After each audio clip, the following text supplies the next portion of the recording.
तो ये video demon slayer season 1 का थर्ड पार्ट है और पार्ट 1 और पार्ट 2 का वीडियो लिंक मैंने डिस्क्रिप्शन में डाल दिया है। तो इस वीडियो से पहले वो वीडियो जरूर देख लेना। सो तांजीरो एक लड़के को देखता है जो एक लड़की के सामने गिड़गिड़ा रहा था कि वो उससे शादी कर ले, और वो लड़का भी एक डीमन स्लेयर था और उसका नाम जेनित्सु था। तांजीरो जेनित्सु को उस लड़की को छोड़ने के लिए बोलता है, लेकिन जेनित्सु ऐसा नहीं करता, इसलिए वो लड़की जेनित्सु को बहुत मारती है और वहाँ से चली जाती है। जेनित्सु तांजीरो को बोलता है कि वो बहुत कमज़ोर और डरपोक है, इसीलिए जब तक उसका शादी नहीं हो जाता तब तक वो तांजीरो के साथ ही रहेगा। जेनित्सु तांजीरो को बताता है कि एक लड़की ने उसे धोखा दिया और उसके सारे पैसे लेकर वो भाग गई। तभी उसे एक बूढ़े इंसान ने सहारा दिया, लेकिन वो एक फॉर्मल हसीरा था। उसने जेनित्सु से जानलेवा ट्रेनिंग करवाया और उसे एक डीमन स्लेयर बना दिया। तांजीरो जेनित्सु को खाने के लिए राइस बॉल देता है और जेनित्सु के पास क्रो नहीं बल्कि एक स्पैरो था। तभी तांजीरो का क्रो उसे बताता है कि उन दोनों को जल्दी आगे जाना होगा क्योंकि आगे एक डीमन है जो कि लोगों को मार रहा है। तांजीरो और जेनित्सु क्रो की बातें सुन के आगे जाते हैं। वो दोनों एक घर के पास में जाते हैं जहाँ से तांजीरो को ब्लड का स्मेल आ रहा था। तभी घर के सामने तांजीरो दो छोटे बच्चों को देखता है जो कि रो रहे थे और उनका कहना था कि ये घर एक डीमन का है और डीमन उनके बड़े भाई को लेके घर के अंदर में चला गया है। तांजीरो उन दोनों बच्चों को बताता है कि डरो मत, मैं तुम्हारे भाई को बचा लूंगा। तभी डीमन घर के बाहर में एक इंसान को फेंक देता है और वो इंसान बहुत घायल था, इसीलिए वो मर जाता है। लेकिन वो इंसान उन दोनों बच्चों का भाई नहीं था। तांजीरो निजुको को बच्चों के पास में छोड़ के घर के अंदर में चला जाता है और जेनित्सु भी डरते हुए तांजीरो के साथ साथ उसके पीछे पीछे घर के अंदर में चला आता है। तांजीरो जेनित्सु को बताता है कि पिछले फाइट की वजह से उसकी कुछ हड्डियां और पसली टूट गया है।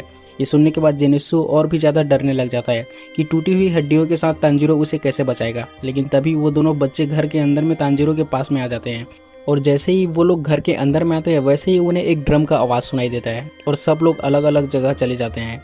एक्चुअली जब जब ड्रम बजता है तब तब वो लोग किसी दूसरे कमरे में टेलीपोर्ट हो जाते हैं। इस वजह से जेनित्सु और एक छोटा बच्चा तांजीरो से अलग हो जाता है और जेनित्सु और भी ज़्यादा डरने लग जाता है और डर के मारे बाहर जाने का दरवाज़ा ढूंढने लगता है। लेकिन इस बीच उसे एक कमरे में एक डीमन स्लेयर दिखाई देता है जिसने अपने हेड में एक पिग का मास्क पहना हुआ था, इसलिए जेनित्सु उसे देख के और भी बहुत डर जाता है। लेकिन वो पिग हेड वाला डीमन स्लेयर उनके सामने से भाग के कहीं और चला जाता है। तभी तांजीरो के सामने एक डीमन आता है जो कि उस घर का मालिक था। तांजीरो उस डीमन पे अटैक करता है, लेकिन तभी वो डीमन अपने बॉडी पे लगे ड्रम को बजाता है और कमरा घूमने लग जाता है, जिस वजह से तांजीरो उस डीमन से दूर चला जाता है। फिर वहाँ पे पिग हेड वाला डीमन स्लेयर आता है और उसका नाम इनोस्के था। इनोस्के जंगली टाइप का है और उसे लड़ाई करने में बहुत मजा आता है। तभी डीमन गुस्सा हो जाता है और वो तांजीरो और इनोस्के के ऊपर अटैक करने लग जाता है, बट वो दोनों डीमन के अटैक से बच जाते हैं। इसके दूसरी तरफ जेनित्सु के पास में एक डीमन आता है जिसे देख के जेनित्सु भागने लग जाता है। जेनित्सु के साथ वाला बच्चा जेनित्सु को उस डीमन से लड़ने के लिए बोलता है, लेकिन जेनित्सु उस बच्चे को बोलता है कि तुम यहाँ से भाग जाओ। तभी डीमन उन दोनों के बहुत पास में आ जाता है जिसे देख के जेनित्सु डर के मारे बेहोश हो जाता है। डीमन उन दोनों पे अटैक करने के लिए रेडी होता है, लेकिन तभी जेनित्सु उड़ता है और पता नहीं कैसे वो इस बार बहुत सीरियस था और डर भी नहीं रहा था। Zenitsu thunder breathing first form का यूज़ करता है और एक ही बार में डीमन के सर को काट देता है। डीमन के सर को काटने के बाद जेनित्सु नॉर्मल हो जाता है और डीमन के सर को देख के डरने लग जाता है। दूसरी तरफ इनोस्के के सामने एक डीमन आता है, लेकिन इनोस्के उस डीमन को अपने बीस्ट ब्रीदिंग टेक्निक का यूज़ करके बड़े आराम से मार देता है और आगे बढ़ जाता है। लेकिन अब भी इस घर में बहुत सारे डीमन बचे हुए थे और तांजीरो को भी उन दोनों बच्चों का भाई मिल जाता है जो अभी तक जिंदा था। डीमन उसको इसलिए खाना चाहता था क्योंकि उसका ब्लड मारीची ब्लड था। अगर डीमन उसे खा लेगा तो पहले से कई गुना पावरफुल बन जाएगा। ये जानने के बाद में तांजीरो उस लड़के को छिपा देता है और डीमन को मारने के लिए चला जाता है। लेकिन अभी भी वो डीमन ड्रम बजा के कमरे को कंट्रोल कर रहा था, इसलिए तांजीरो उस डीमन को मार भी नहीं पा रहा था। और ऊपर से तांजीरो का जो पिछली लड़ाई में हड्डियां टूटा हुआ था वो अभी तक पूरी तरह से ठीक नहीं हुआ था। इतना काफ़ी नहीं था कि डीमन ड्रम को बहुत स्पीड से बजाने लग जाता है, जिस वजह से कमरा और भी तेज़ी से घूमने लग जाता है और तांजीरो को चक्कर आने लगता है। लेकिन लड़ते हुए तांजीरो डीमन के अटैक करने के तरीकों को समझ गया था, इसलिए वो डीमन के अटैक से आसानी से बच पा रहा था। और इसी बात का फ़ायदा उठा के तांजीरो अपने वाटर ब्रीदिंग फॉर्म का यूज़ करता है और उस डीमन को मार देता है। फिर तांजीरो उस डीमन का ब्लड लेता है ताकि उसे तमायो के पास में भेज सके और वहाँ पे तमायो का कैट आता है एंड वो डीमन के ब्लड को लेके वहाँ से चला जाता है। जाते जाते तांजीरो डीमन को बोलता है कि तुम्हारी आत्मा को शांति मिले। इसके बाद तांजीरो उन दोनों बच्चों के पास में जाता है और उन्हें उस घर से बाहर लेके जाता है। बाहर जाके तांजीरो देखते हैं कि इनोस्के जेनित्सु को मार रहा था क्योंकि इनोस्के जान गया था कि तांजीरो के बॉक्स में एक डीमन है और वो उसे मारना चाहता था, लेकिन जेनित्सु इनेस्को को ऐसा करने नहीं देता। इसलिए इनोस्के जेनित्सु को बिना रुके अपने पैर से मारता है।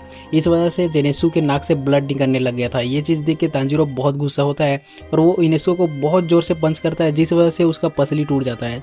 तांजीरो इनेस्को को बताता है कि डीमन स्लेयर एक दूसरे से नहीं लड़ते, लेकिन इनोस्के वापस उठता है और वो तांजीरो पे अटैक करने लग जाता है।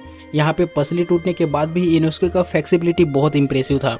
तांजीरो इनेस्को को लड़ने से मना करता है क्योंकि उसे पता था कि इनोस्के को बहुत दर्द हो रहा है, लेकिन इनोस्के नहीं रुकता है। इसलिए तांजीरो उसे हेडबट देता है। हेडबट बहुत पावरफुल था, जिस वजह से इनोस्के का मास्क निकल जाता है और इनोस्के का फेस देख के जेनित्सु शॉक हो जाता है क्योंकि इनोस्के एक लड़की के जैसा दिखता है। तांजीरो के हेडबट के कारण इनोस्के बेहोश हो जाता है, लेकिन कुछ ही देर बाद में इनोस्के फिर से चिल्ला के उड़ जाता है।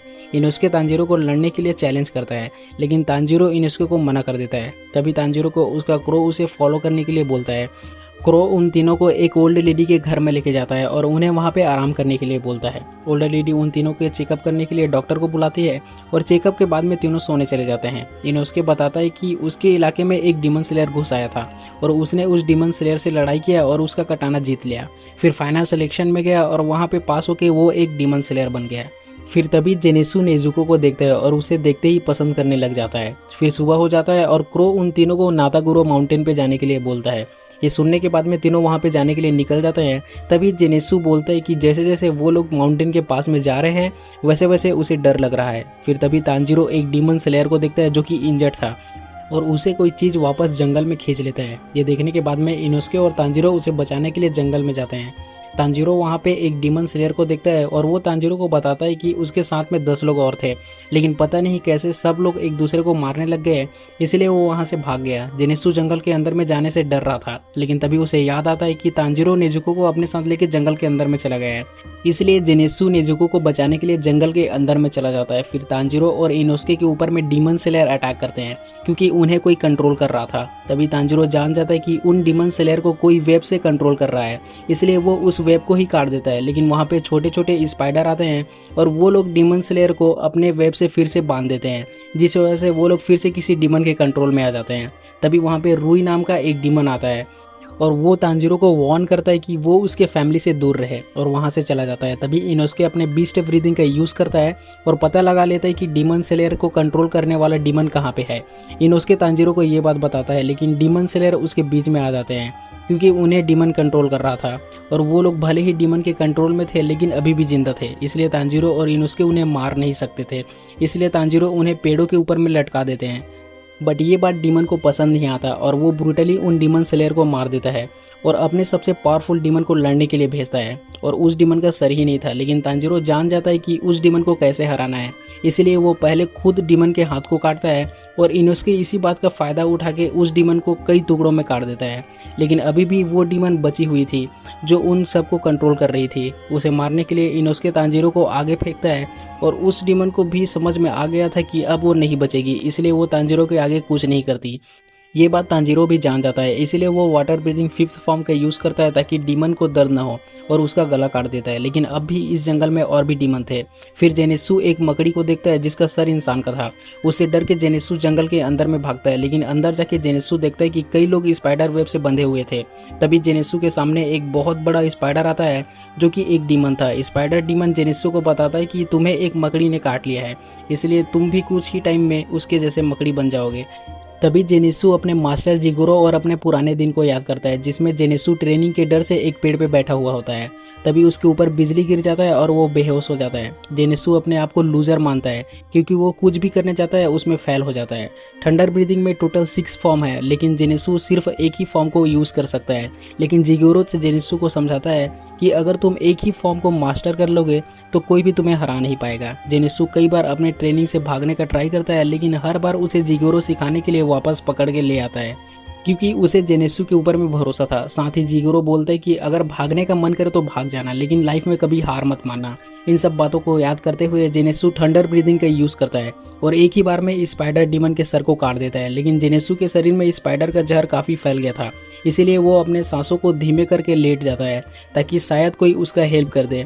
दूसरी तरफ तांजीरो इनोस्के को पहाड़ से नीचे जाने के लिए बोलता है क्योंकि इनोस्के काफ़ी इंजर्ड हो गया था लेकिन इनोस्के तांजीरो को बोलता है कि बकवास मत करो, उसे तो एक खरोच भी नहीं आया। तभी वहाँ पे तांजीरो एक डीमन लड़की को देखता है।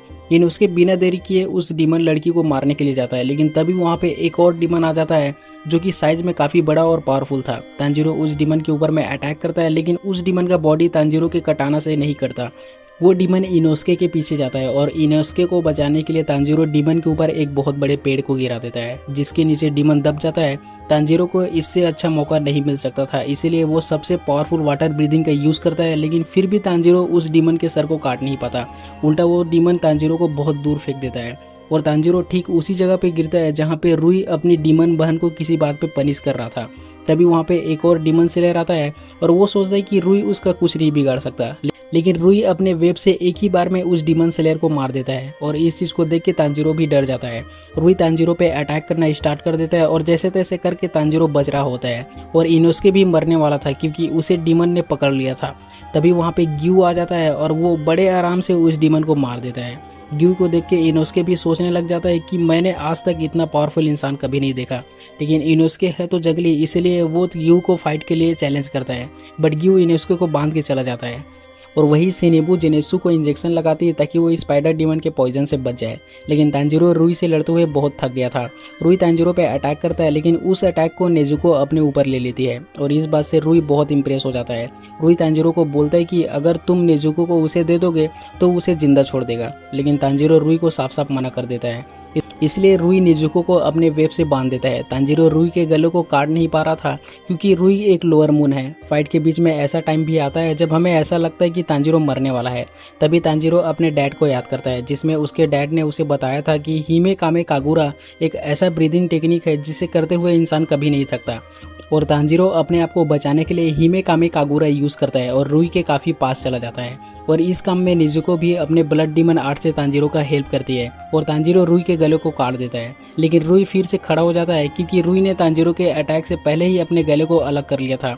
रुई इस बार और भी बहुत गुस्से में था और तांजीरो बहुत इंजर्ड था और थका हुआ था, इसलिए ऐसा लग रहा था कि तांजीरो अब नहीं बचेगा। लेकिन तांजीरो के पीछे से ग्यू आता है और वो बड़े आराम से रुई के गले को किसी रुई की तरह काट देता है। इसके आगे की स्टोरी मैं नेक्स्ट पार्ट में कवर करूँगा, जिसके लिए चैनल को सब्सक्राइब जरूर कर लेना।